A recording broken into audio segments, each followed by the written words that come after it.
Hello, everyone, and welcome to the Good Lawyers Gone Bad podcast. My name is Stuart Teicher. I want to start off today by talking about something that I got some comments about, and that's the ads that run on this podcast. I use the ad system that's provided by the platform that I use to create this podcast, and it's called a dynamic ad system. What that means is that I select the time that I want the ads to run, and then the system decides which ads it's going to run. The system tailors the ads to make them relevant for the area where you're listening.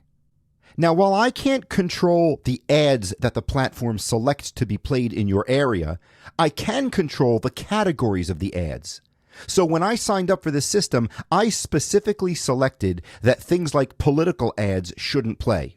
And yet I'm getting some complaints that that's exactly what's happening. And here's what I think they're doing. I think that what's happening is that some of the political ads are disguising themselves as other categories. Like a PAC is running an ad that's supposedly about humanitarian causes. So even though it's really a political ad, they were able to get it classified in a different category so it got through the filters. Personally, I don't like that. There are plenty of places we can all go for our politics, and I did not want to make this one of them. So for that reason, I'm pulling the ads. However, I'm still going to insert some ads that I read, and they're basically going to be for me and the work that I do. Anyway, on to today's story. When I talk about the lawyer in today's story, I'm not so sure if I should call them a good lawyer gone bad, or if I should say it, good lawyer gone bad. And that's because I think there might be a legitimate question. You need to tell me, was this lawyer doing something wrong, or were they simply being a lawyer and doing the types of things that clients expect us to do, even if those things aren't necessarily the nicest ways to behave? You make the call. Please remember to like the podcast and follow. And if you give us some stars and maybe even leave a review on the podcast platform where you listen, that would be super awesome. So enjoy today's program. And by the way, for those of you who went to law school, you might remember this case. It's one of the more famous cases that we learned about in law school. But I'll be honest with you, you probably don't remember it. Anyway, enjoy today's program. The lawyers left him to die.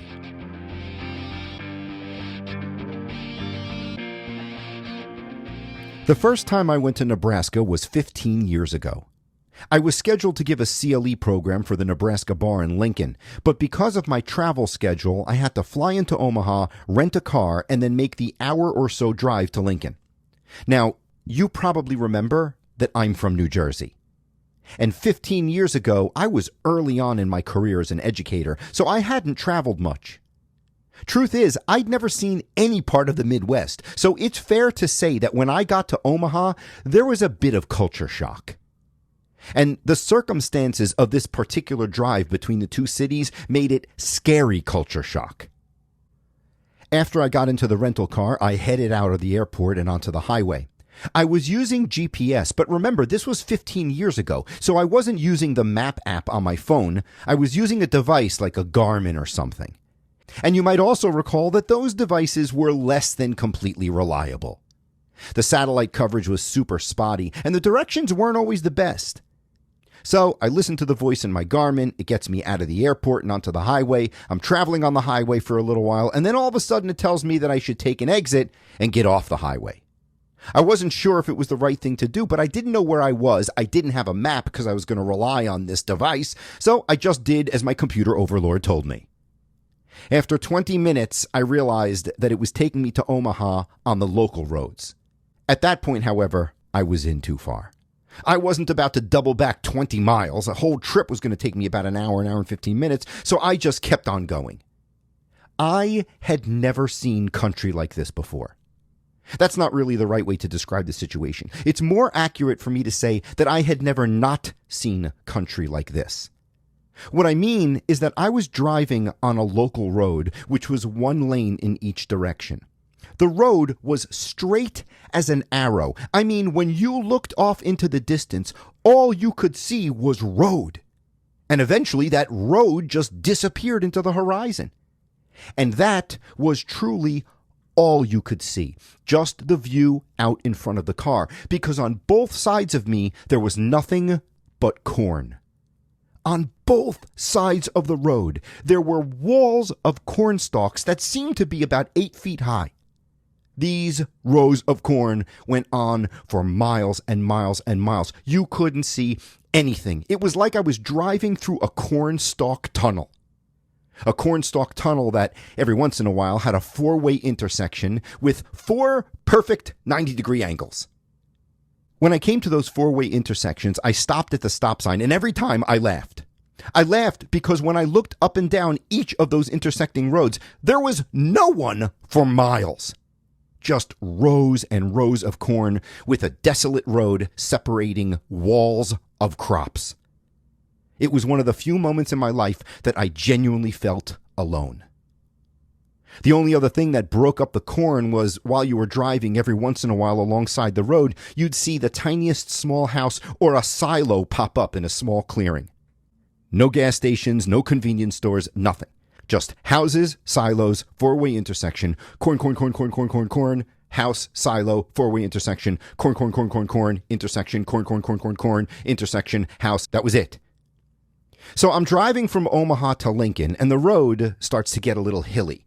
It's still super straight, but it starts to be like rolling hills, you know? The road dips down, and you're heading into the depths of the cornstalk tunnel. And then the grade swoops up, and you're looking at the sky, and then it rolls down, and you're looking down again, and it rolls up. This is the way it's going now for miles. About halfway between Omaha and Lincoln, I feel like I'm in the middle of nowhere, and I noticed the wind pick up. And then it starts to get really gusty. And then I see the sky start to get darker. And then the rain starts to fall. Hard. I'm going up and down this rolling hill of a road, and one time when I went down the rolling hill, my GPS loses its signal. I mean, the weather was terrible, GPS was not that strong back then, so it wasn't exactly a surprise, but I'm starting to get a little bit nervous, you know?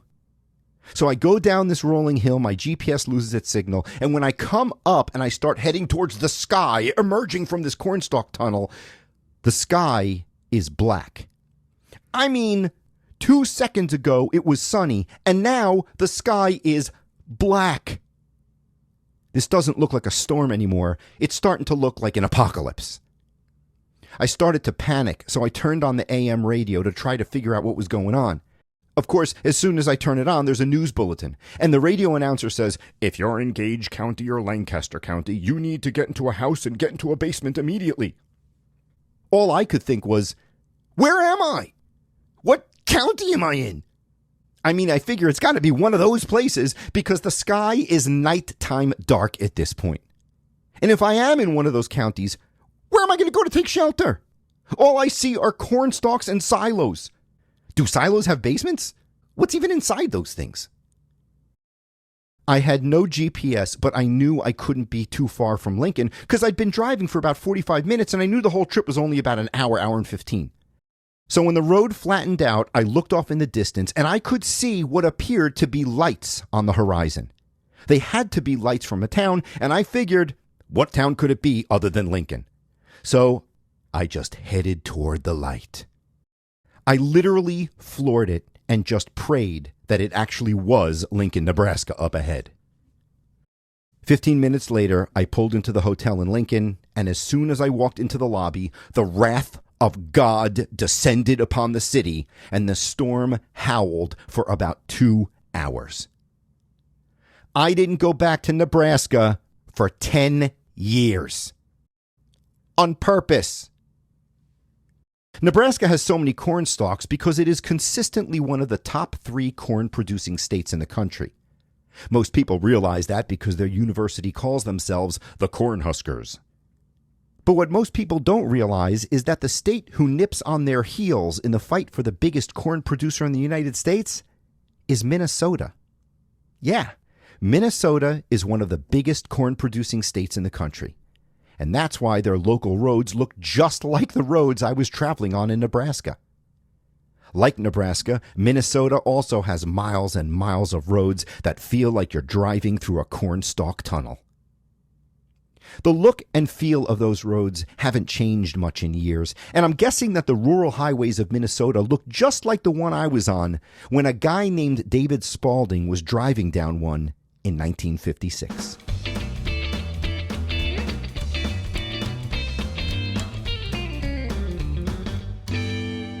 David Spaulding was 20 years old and hailed from a tiny rural town in Minnesota called Elbow Lake. He was a student at the University of North Dakota. For those of you who aren't familiar with the geography of the area, northern Minnesota and North Dakota share a border. So the University of North Dakota is actually only a 2.5-hour drive from the small town of Elbow Lake where David lived. Fun fact, when I was writing the script for this episode, I was doing it from my hotel room in Grand Forks, North Dakota, where the University of North Dakota is. I was up there speaking for the North Dakota Bar Association at their annual meeting. Anyway, at the time of this story, David wasn't at the University of North Dakota in school because it was August, which meant that he was home and working a summer job. David had no choice but to work when he was home from school because he came from a family that didn't have much money.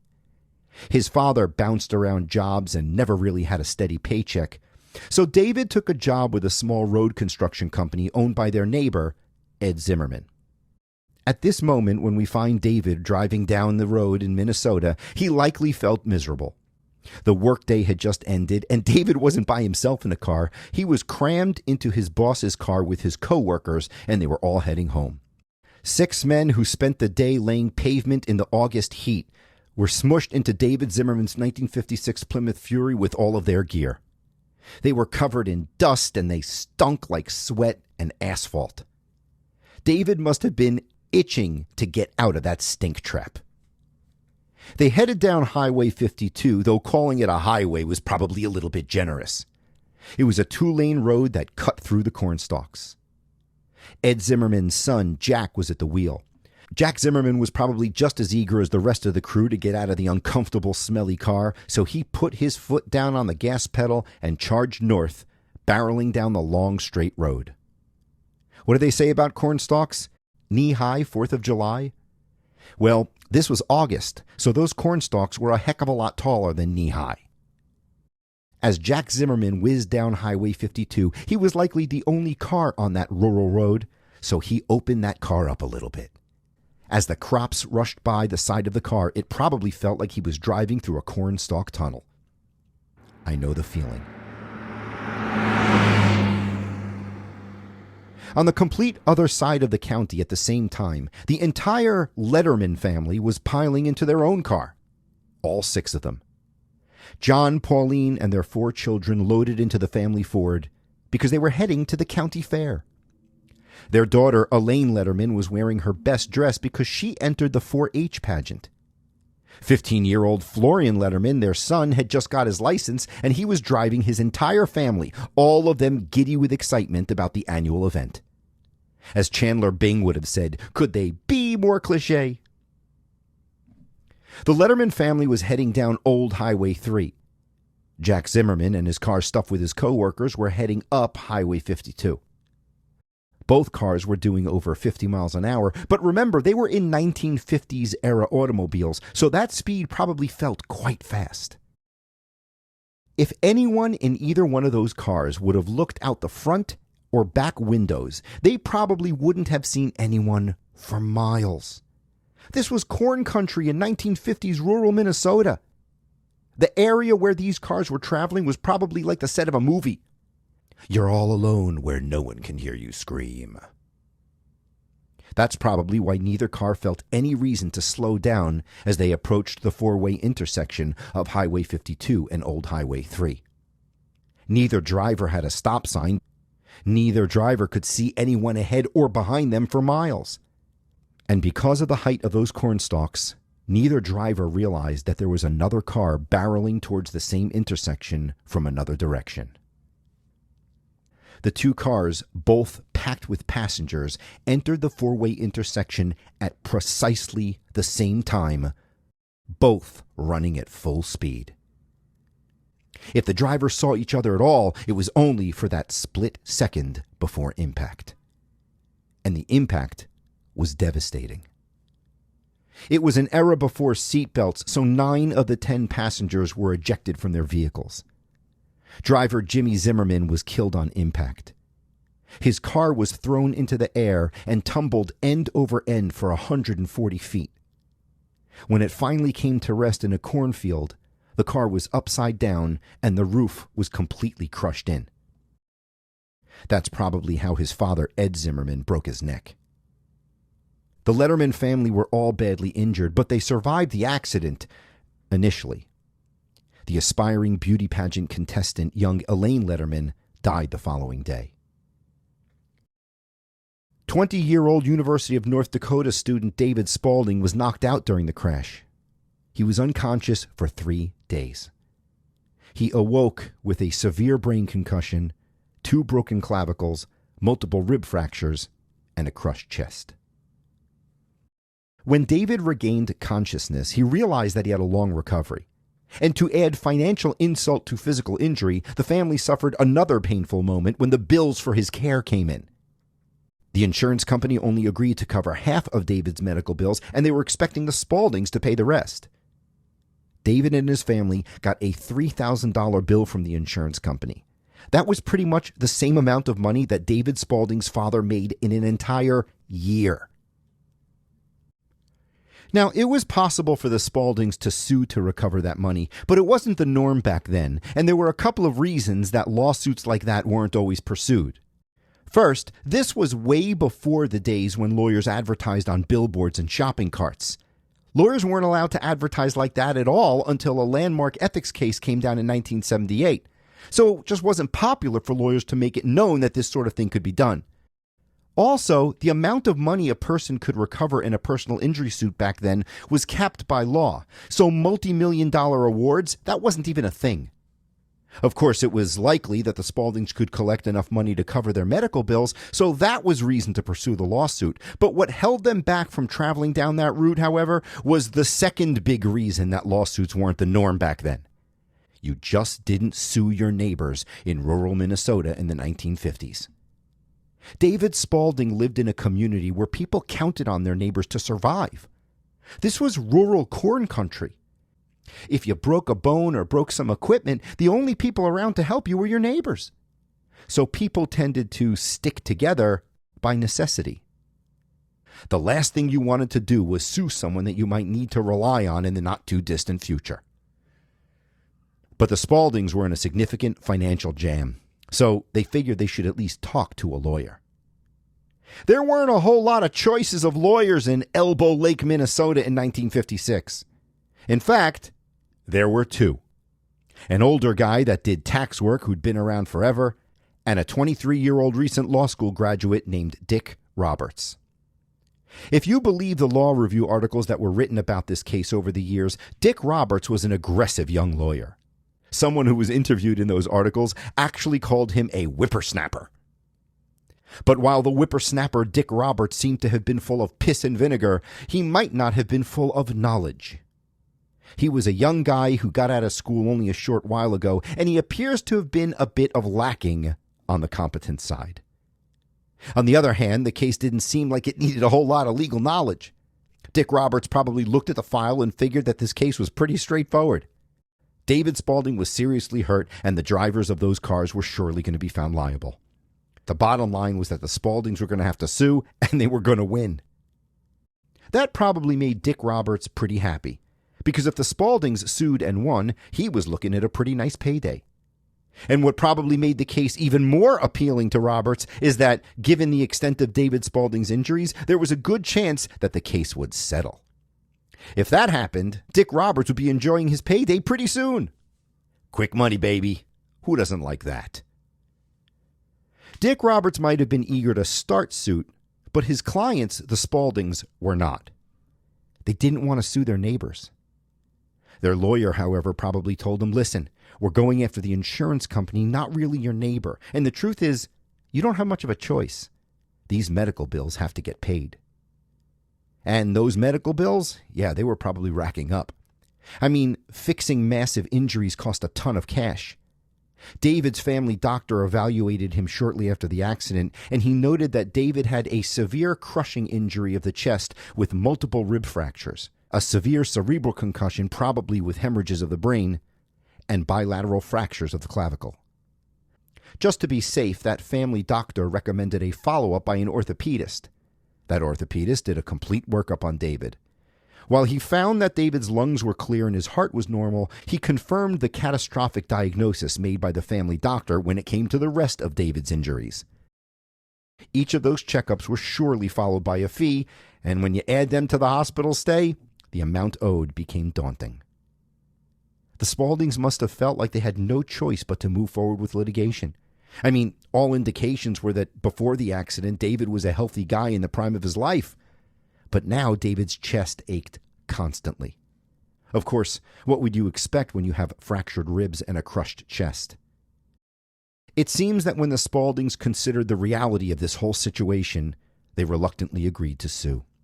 They hired the whippersnapper Dick Roberts to get the case going. Incidentally, why did I describe Dick Roberts as having to convince the Spauldings to sue? The Spauldings, plural. Why was Dick Roberts addressing the family instead of the individual who was injured? 20-year-old David Spaulding should be the client, right? Shouldn't I have said David Spaulding singular had to sue? Well, in 1956, 20-year-old David Spaulding was still considered to be a minor, so he couldn't sue on his own. He needed to have his father institute suit on his behalf. That might be important later in the story. Dick Roberts prepared a lawsuit against the insurance company and the owners and drivers of the other vehicles who were from the Zimmerman and Letterman families. The case would go down in history by its shortened caption, Spaulding versus Zimmerman. The Zimmermans and the Lettermans were probably shocked when they got the lawsuit, and they were probably in a tough spot. Now they actually had to defend it, which meant that they needed lawyers too. At this point, you might think that they'd have a big problem. If there were only 2 lawyers in Elbow Lake, Minnesota, and the Spauldings hired one, then the Zimmermans and the Lettermans would probably be forced to hire the old tax guy. Yeah, that didn't happen.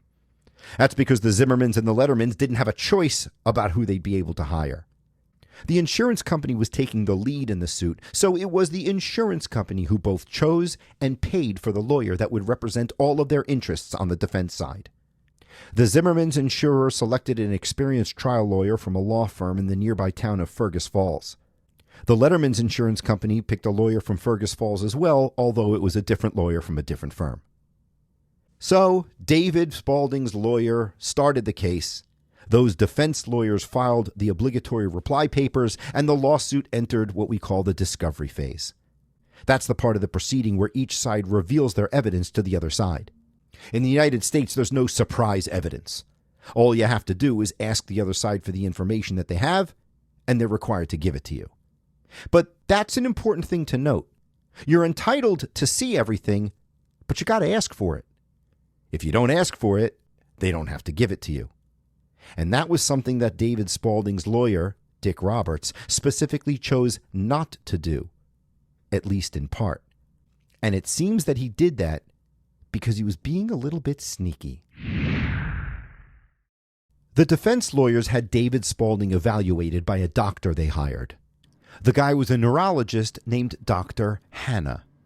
By hiring their own expert, the defense lawyers were hoping that they'd learn that maybe David's injuries weren't as bad as he claimed. If that were the case, it would be good for the defense side because the insurance company would have to pay less money to the Spauldings. After Dr. Hanna completed the evaluation of David, he gave his report to the lawyers who hired him, the lawyer for the Zimmermans. That lawyer shared the report with his co-counsel, the other defense lawyer, the guy representing the Lettermans. Of course, the plaintiff was entitled to it as well. David Spaulding's lawyer had a right to see that report. All he had to do was ask for it. But he didn't. David's lawyer never requested a copy of that report. It seems strange that his lawyer wouldn't ask for that report, don't you think? I mean, you'd think that a lawyer would want to know everything the other side is going to present. That information would be particularly important at the point of the trial that the parties happened to be in at the time. The discovery process was complete, and the parties were just about to start to talk about settlement. Maybe David's lawyer, Dick Roberts, didn't request a copy of that report because he didn't need it. I mean, he already knew the extent of David's injuries, right? David Spaulding's family doctor provided a detailed explanation of those injuries, and they were confirmed by the orthopedist. Maybe his lawyer simply didn't need to hear anyone tell him what he already knew. Again. That could have been the reason that Dick Roberts didn't ask for Dr. Hanna's report. But it wasn't. Dick Roberts didn't ask for Dr. Hanna's report because he was hiding something. Dick Roberts secretly had David evaluated by yet another doctor, and he didn't tell the other side about it. But Roberts didn't like what that other doctor had to say. It wasn't the doctor's opinion about David's injuries that concerned the lawyer, because that latest doctor didn't seem to say anything different about the extent of David's injuries. However, this doctor wasn't so sure that all of David's injuries had manifested themselves yet. And because he believed that the full extent of David's injuries might not yet be known, that doctor recommended that the case not be settled for a year. Lawyer Dick Roberts probably read that report and thought to himself, "A year? I'm about to start settlement discussions right now. This case is gonna settle, and when it does, I'm getting paid. But if I can't settle this case for a year, that means I don't get paid for a year." So lawyer Dick Roberts had an incentive to bury that most recent doctor's report. Dick Roberts needed to make sure that his client didn't see that report, and that's why he never asked for Dr. Hanna's report. Roberts was afraid that if he asked for the report, it might prompt the other side to ask him if he had any further reports to disclose. And he did have another report that he definitely did not want to disclose to anyone. So Dick Roberts didn't ask for a copy of Dr. Hanna's report. He kept quiet, and he got what he wanted. Nobody asked him for any more information, and the parties started to talk settlement. A day before the scheduled trial date, the parties did what parties in a lawsuit normally do, and that is sit down and have a settlement conference. They sat around a big old conference table at the courthouse, hashing out the details. The insurance company offered $40,000 to settle the case. Young David Spaulding did the calculation. After everyone took their cut and David paid his medical bills, he'd walk away with about $3,000 in his pocket. It wasn't much, but his bills would get paid, so he was inclined to do it. How did the defendants feel about that deal? Well, the insurance company was okay with it. After all, they made the offer. But what about the families involved, the Zimmermans and the Lettermans? They didn't feel anything about the settlement proposal because they were completely kept out of the loop. The lawyers representing those families' interests were 100% beholden to the insurance company. In fact, the Zimmermans and the Lettermans weren't consulted on anything throughout the entire litigation. Not the status of the case, not the evidence that was disclosed during discovery, not the settlement. Oh, by the way, getting back to the injured David Spaulding for a minute, you might be thinking, $40,000, that's all they offered, and he was okay with that? Listen, it's certainly a paltry sum by today's standards, but it wasn't considered so out of the ordinary in 1956. Back then, people didn't expect to recover much more than the insurance policy limits, so the idea that David would recover just enough to pay his medical bills and not much else, that wasn't so scandalous. What was scandalous, however, was the inside information that was in the possession of someone sitting around the table at that settlement conference. Yes, we know that David Spaulding's lawyer was running a little scam. Dick Roberts had a report in his files recommending that the case shouldn't be settled for over a year, and he buried that report. That was a secret, sure. But Dick Roberts wasn't the person keeping the big secret. The big secret was being held by someone else in that room. It was a person sitting across the table from Dick Roberts. The Zimmerman family lawyer was probably sitting at that conference room table, fidgeting. He had to be. He might have been sweating a little bit, too. That's the sort of thing that happens when you're hiding something huge. He probably looked around the room to see if anybody could tell that he felt uncomfortable. Maybe he peeked at the face of his adversary, Dick Roberts. Maybe he looked at his client, the representative from the insurance company. There was, however, one person he surely would not be making eye contact with, and that was the plaintiff, David Spaulding. That's because if the lawyer looked at young David, the only thing that lawyer would surely be thinking is, I'm the only one in this room that knows you're dying.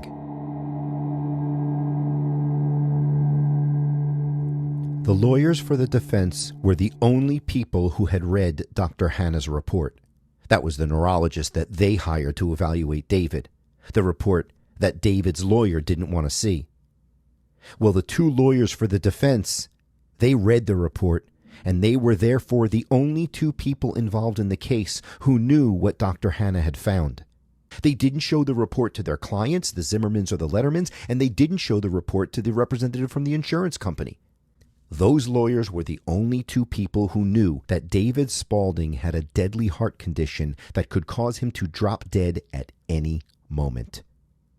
Literally. During his examination of David, Dr. Hanna discovered that David Spaulding had an aneurysm in his aorta. None of the other doctors noticed it, but Dr. Hanna did. The aorta is the largest artery in the human body. It is a foot long and it's the width of a garden hose. The aorta brings oxygenated blood from the heart to the rest of the body, so it basically acts as the body's main highway for blood. An aortic aneurysm is a bulge in the wall of the aorta.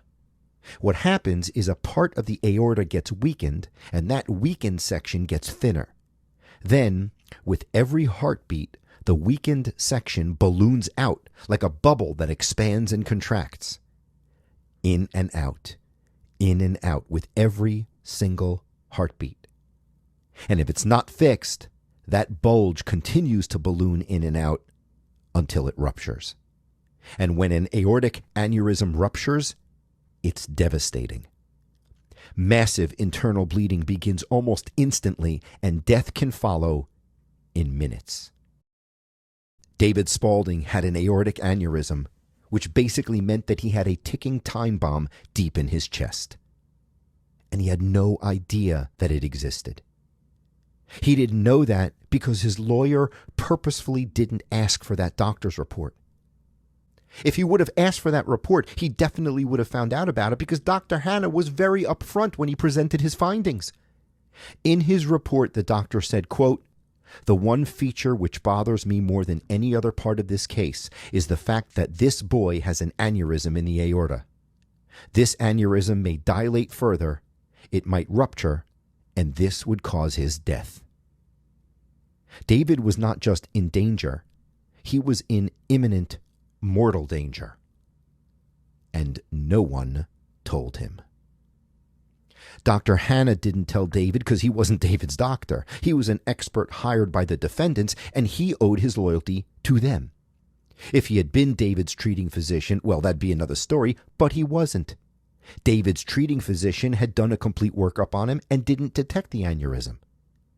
The Zimmerman and Letterman family lawyers didn't tell David because they were the opponents. If David's lawyer had asked for the report, they would have had to reveal it, but he didn't ask for it. Roberts purposefully stayed silent so he could hide his own damaging report. So David's side never asked for the Hanna report in discovery, and if it wasn't asked for, there was no obligation for the Zimmerman or Letterman family lawyers to reveal it. Now you might be thinking, okay, wait a minute, but what about the moral obligation? Isn't there a moral obligation for those lawyers to reveal that information? That never becomes part of the equation for the lawyers. Whether it's morally right to reveal that information doesn't figure into things because the American legal system is an adversarial system. Our ethics rules say that the parties marshal evidence competitively. That means that we pursue our client's cases zealously and we owe our loyalty to the client, not the opposition. Plus, there's a good argument that the lawyers for the defendants weren't permitted to say anything. They probably weren't allowed to say anything. The information in that doctor's report is confidential information about a client matter. Lawyers aren't allowed to reveal that kind of stuff unless they have the informed consent of their client. So the only way the defense lawyers could have told David that he was dying was if their client allowed it. But the insurance company wasn't going to let them say anything. Why would they? If David's lawyer found out about the aneurysm, he would have claimed that it was caused by the accident, and then the insurance company would have to fork over more money. So even if they knew, the insurance company surely wouldn't give their lawyers the authority to reveal. There is, however, one glaring issue here. And if you're a lawyer listening to this podcast, you've probably been screaming about it for the last couple of minutes. If you're not a lawyer, maybe you didn't pick it up. Well, here's what it is. The insurance company is not those lawyers' client. Those lawyers for the defense, they don't represent the insurance company. The insurance company is not the client. The clients are the Zimmerman and Letterman families. The insurance company's the money, but they're not the client. The clients were the families. And I am convinced that if the lawyers actually treated those families like they were the client, well, then the moral issue would have played a role. The Zimmermans and the Lettermans almost surely would have directed their lawyer to tell David that he was at risk of dying at any moment. They were all members of the same tight-knit community, and it was the late 1950s, an era where being a moral person actually meant something. And sure, it would mean that the insurance companies would have to fork over more money to David, but that wasn't coming out of the family's pocket. The moral issue probably would have meant a lot to those families. They probably would have given the authority to their lawyer to reveal the information to David Spaulding in a heartbeat, pun intended. And that's probably why their lawyers never told them about it. The defense lawyers probably didn't tell the families about David's conditions because the lawyers felt beholden to the insurance company. The insurer was the money. The lawyers probably thought, who cares who is technically the client? My allegiance goes to the person paying my bill. And listen, for all we know, that insurance company could have been giving other cases to the lawyers too. Those lawyers surely realized that if they told the Zimmermans and the Lettermans about David's injury, the moral issue would rear its head and they'd be forced to spill the beans. Then the case wouldn't settle for a mere $40,000 and the insurance company would be upset. So the lawyers on the defense side had a selfish interest in not telling anyone about that report, including their own clients. That, boys and girls, is what we call a conflict of interest. And yet, it's exactly what happened. The defense lawyers didn't tell anyone about David's condition. The parties discussed settlement that day, and they reached an agreement. But there was a little wrinkle in the settlement process that they had to address. Remember what we said earlier? David Spaulding was only 20 years old at the time. In the late 1950s, that meant that he was still a minor in the eyes of the law. And if a minor's case was going to be settled, the court had to sign off on the deal. So after the lawyers reached an agreement, they had to present it to a judge for his approval. When the lawyers presented the settlement arrangement to the court, they had to include a list of David's injuries. Well, not only did the defense lawyers keep the aneurysm secret from David, not only did they keep it secret from their clients, but now they also kept it secret from the court. Why? Well, if they told the judge about the other injury, and the judge found out that the other side didn't know, the judge would have rejected the settlement as being too low. He probably would have ordered more medical tests to see what the story was, and the settlement amount probably would have ended up increasing drastically. So they didn't say anything. The injuries listed on the settlement sheet were described as severe crushing of the chest with multiple rib injuries, severe cerebral concussion with hemorrhages of the brain, and bilateral fractures of the clavicles. The lawyers for the Zimmerman and Letterman families never told the judge about the aortic aneurysm. The court then approved the settlement, and those lawyers let David Spaulding leave the courthouse that day, knowing full well that he could die at any moment.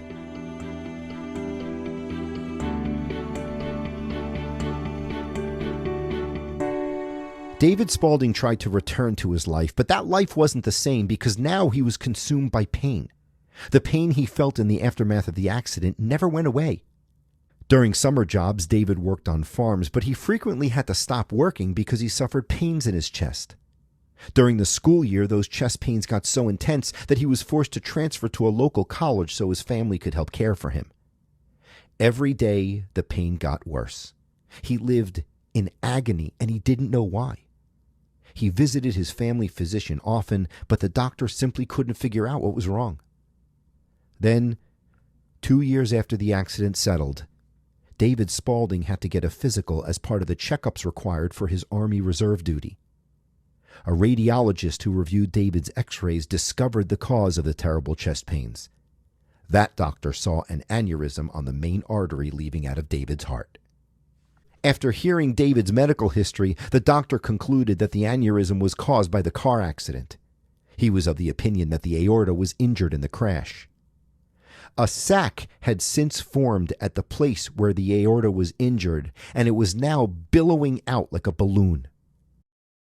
By the time the radiologist identified the aneurysm, it had grown so large and the arterial walls had stretched so thin that blood was seeping through the aorta. The radiologist was shocked that the thing had not yet burst. David was immediately rushed to surgery. The plan was to snip the aorta, remove the damaged section, and then sew it together around a piece of nylon tubing. The surgery would be done by 5 doctors, and it would be only the second operation of its kind in Minneapolis. David was brought into the OR. It was tough for the surgeons to access the section of the heart where the aneurysm was located, so they were forced to lay David on his side and cut out one of his ribs. After significant effort, they reached the heart. But once the heart was uncovered, their plan had to be revised. They realized that the damage to the aorta was so bad that they couldn't install the device they had hoped to place in his heart. Instead, the weakened portion of the aorta had to be removed and sewn up without the benefit of a plastic insert. It was a far more risky and far more difficult effort. What was supposed to be a 5-hour procedure actually took almost 10 hours. While David was dealing with the medical issues, his lawyer Dick Roberts got to work on the legal issues. Given the information about the aneurysm, and given that the radiologist believed that it was caused by the accident, Roberts made a motion to set aside the settlement and reopen the case. Part of his preparation for that motion was for Dick Roberts to head to Fergus Falls and pay a visit to the Zimmerman's lawyer. Roberts confronted the lawyer about the aneurysm in David's aorta. And when Dick Roberts brought up the deadly injury, the Zimmerman's lawyer callously responded, "Oh hell, we knew that from the very beginning." Dick Roberts must have been floored. In the years that followed, he never made public how he felt when he found out that the information about the aneurysm was clearly set forth in a medical report that he purposefully tried to bury. But that might be one of the reasons why he decided to bow out of the case. After filing the motion to reopen the matter, Dick Roberts withdrew and handed off the case to another lawyer. Interestingly, that's also what the lawyer for the Zimmermans did. That lawyer forced one of his young associates to argue the case before the court. The young associate would later say that he wasn't surprised at all that his boss chickened out, given how distasteful the entire episode looked. David Spaulding's lawyers argued that the court should set aside the earlier settlement. They claimed that the defendants had fraudulently concealed the existence of the aneurysm. The trial judge granted the motion and reopened the case. The insurance company appealed the judge's ruling, claiming that nothing improper had taken place, and that appeal went to the Minnesota Supreme Court. Before the Minnesota Supreme Court ruled, the insurance company sent David Spaulding to see Dr. Hanna again. He was the neurologist who originally found the aneurysm, put it in his report, but didn't tell David about it. David would later remember how Dr. Hanna took him aside and admitted that he had known about the aneurysm during that examination, which was done shortly after the accident. It seems that the doctor was feeling a little bit guilty by that time. He said to David, "You have to understand that I was being loyal to the other lawyers." Some consolation, huh? The Minnesota Supreme Court upheld the lower court's decision and allowed David to reopen the case. Their reasoning, however, was a little bit suspect. The courts held that the defense lawyers who hid the report did not commit fraud upon the court because they didn't lie. They simply omitted telling the court something they knew. One of the justices even added that, quote, "There is no doubt of the good faith of both defendants' counsel." Yeah, you think so? I guess he was saying that the attorneys for the defendants were not morally accountable because they were only doing their job under the adversary system. For reasons that have never been able to be explained, the court let the lawyers for the Zimmermans and the Lettermans off the hook. They did, however, throw David Spaulding's lawyer under the bus. The court said that the entire fiasco was Dick Roberts' fault. They explained that because of his ignorance and incompetence, he failed to use available rules of discovery to get Dr. Hanna's report. And since Roberts never asked for the report, the court stated that the defendant's lawyers were under no obligation to provide it to the opposing party. Even though the court seemed to run cover for some of the lawyers, they did allow David to reopen the case. Shortly thereafter, it was settled again, David was awarded another $25,000. However, his lawyers took half. He owed $6,500 to the hospital for his latest surgery, and his father needed some money for a machine shop he was building. David ended up with very little. If you thought that David had the surgery and lived happily ever after, you'd be partially wrong. David did make it through the surgery, but there was a cost. It was very difficult for the surgeons to get to the damaged part of the aorta, and there ended up being some surgical collateral damage. As part of the difficult procedure, doctors were forced to not only remove a rib, but they had to remove the recurrent laryngeal nerve as well. That caused David's speech to be permanently affected. David later stated in an interview, "After the operation, I always talked with a very high pitch. I sounded kind of feminine." That was a problem because David wanted to be a teacher. In 2026, if a man had what might be considered a stereotypical feminine voice, it probably wouldn't be such a big deal. But it was a big deal in 1960. To give you the rest of David's story, I'm going to read an excerpt from a 2008 article about the case that was written by Timothy Floyd and John Gallagher. The article appeared in the Mercer Law Review. After the surgery, David finished up his student teaching and received his teaching certificate. He said, "I began looking for a job, but I didn't have much of a voice for teaching. I talked in a very high pitch." He turned to work as a salesman instead, selling supplies to schools. Eventually, David found a job as a long-term substitute teacher and taught in Iowa for several years. With his voice now so thin and reedy, it was nearly impossible for David to command the attention of a group of children. He said, "I just couldn't survive in the classroom." David used the last of the settlement money to earn his master's degree in school psychology and then went on to be a school psychologist for 31 years. With psychology work, he was only speaking to people one-on-one, so it worked.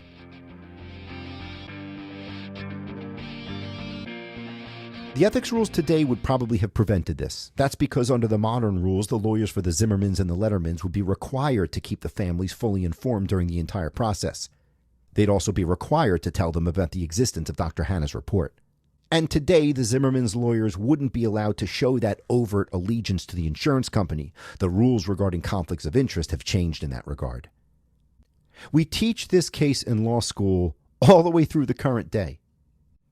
And that's because it says a lot about a lawyer's responsibility to the client. How far does it go? Are we supposed to do absolutely everything possible to win for the client, notwithstanding the consequences to other people? Lots of people would be inclined to say, no, that's not right. You got to have a sense of morality as part of it. Yeah, that's what everybody says until your money is on the line, until your butt is on the line. Then you want the lawyer from the Zimmermans and the Lettermans to do whatever they have to do in order to help you out. Sometimes selfishness leads to some really interesting decisions. Personally, I'd like to think that we can all agree that these lawyers probably went a little bit too far. And that's why I end with the question I asked you in the beginning. Were these good lawyers gone bad? Or were they practical lawyers who were doing right by their clients? I'd love to know what you think. Post a comment on a Facebook page for Good Lawyers Gone Bad. Go to Instagram, send us a direct message, or go to our website, send me a message, goodlawyersgonebad.com. At the Contact Us section, you can send it directly to me. Please remember to like and subscribe to the podcast, leave us a whole bunch of stars, and maybe even a comment. It would really help us. Thank you very much for listening, everybody, and Haley and Ross, drive carefully.